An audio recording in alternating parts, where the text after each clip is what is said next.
बार बार धमकी देने वाले नायडू की बोलती बंद। मोदी का इशारा और वीएचपी ने काम शुरू कर दिया।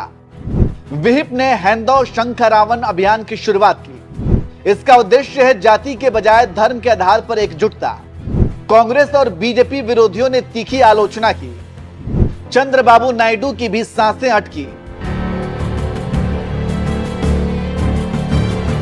नमस्कार, मैं नियाज खान और आप देख रहे हैं न्यूज एक्सप्रेस। केंद्र की मोदी सरकार दो बैसाखियों पर सवार है। एक पैर नीतीश कुमार की और तो दूसरा चंद्रबाबू नायडू का है।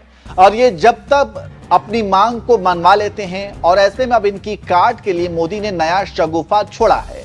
और शगुफा है आंध्र प्रदेश में हिंदू एकता। और विश्व हिंदू परिषद के इस अभियान से राज्य की आंध्र प्रदेश सरकार डर गई है। जी हां, 5 जनवरी 2025 से आंध्र प्रदेश में आरएसएस की सहयोगी वीएचपी ने हैंदो शंखरावन अभियान की शुरुआत की है। इस अभियान का मतलब है जाति के बजाय धर्म के आधार पर हिंदुओं को एकजुट करना। इस अभियान से कांग्रेस और अन्य बीजेपी विरोधी पार्टियों के कान खड़े हो गए हैं। और आप जानते हैं कि बिहार में कैसे जाति जनगणना को लेकर बीजेपी की सांसें फूलने लगी थी। लेकिन पहली बार वीएचपी के अभियान से बीजेपी काफी खुश है, क्योंकि वीएचपी खुद ही जातिवार सर्वे को शामिल कराना चाहती है। आप जानते हैं कि जाति सर्वे की मांग को लेकर एनडीए हमेशा बैकफुट पर नजर आती रही है। ऐसे में एनडीए को बचाने के लिए विहिप तब सामने आया है जब जातिगत सर्वेक्षण की मांग को लेकर विपक्षी दलों का नैरेटिव सेट है। लेकिन बड़ा सवाल यह है कि वीएचपी के Hindu first caste next campaign से नायडू क्यों घबरा रहे हैं। राजनीतिक विश्लेषकों की माने तो आंध्र प्रदेश को चुनने के पीछे कई वजहें हैं। पहली तो यही कि राज्य के सीएम और टीडीपी के मुखिया एन चंद्रबाबू नायडू ने पिछले साल तिरुमला मंदिर के प्रसाद का मुद्दा उठाया था, जिसको लेकर काफी बवाल हुआ था। और हर मंदिर को लेकर शुद्धता और साफ सफाई का अभियान चल पड़ा और इसी से नायडू परेशान है।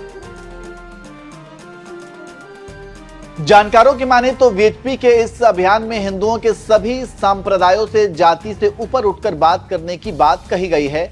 और जाति ऊंच नीच की बात को दरकिनार करके सिर्फ हम हिंदू हैं पर फोकस करना है।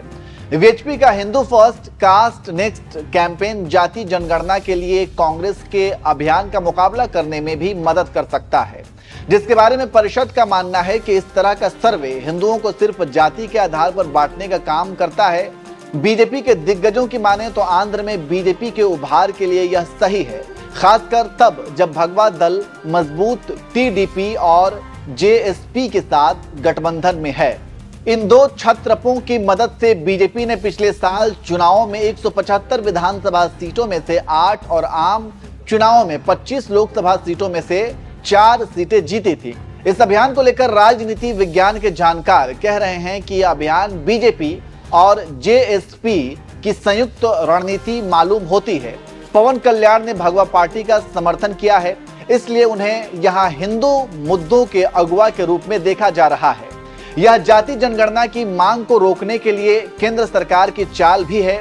जानकारों की माने तो इस तरह के अभियान का कितना असर होगा यह कोई नहीं जानता। आंध्र प्रदेश में अन्य सभी दक्षिणी राज्यों की तरह मजबूत हिंदू धार्मिक और धर्मार्थ बंदोबस्ती विभाग है, जो मंदिरों के प्रबंधन को संचालित करते हैं। इनमें से कुछ बड़े मंदिरों जैसे तिरुमला में विशेष प्रबंधन बोर्ड है। लेकिन जैसा कि विश्लेषकों का मानना है कि पवन कल्याण कुछ कर रहे हैं, तभी तो बीजेपी के विकास के लिए यह अभियान एक मददगार कारक हो सकता है। कुछ दिल्ली के विश्लेषकों की माने तो यह टीडीपी के लिए सांप छछूंदर के जैसा है। कमजोर वर्गों और अल्पसंख्यकों के बीच पार्टी का एक ठोस आधार है, जिसे चंद्रबाबू नायडू खोने का जोखिम नहीं उठा सकते। और सहयोगी दल ही इस अभियान को आगे बढ़ा रहे हैं। मतलब ये कि उन्हें कमजोर वर्गों और अल्पसंख्यकों को बहुत कुछ जवाब देना है। इसी में सब फंसा हुआ है और नायडू परेशान है। देखना होगा कि आगे इस वीएचपी के कार्यक्रम या अभियान का कितना असर होगा, देखना होगा। लेकिन फौरी तौर पर तो यह अभियान चंद्रबाबू नायडू के पसीने छुड़ा रहा है।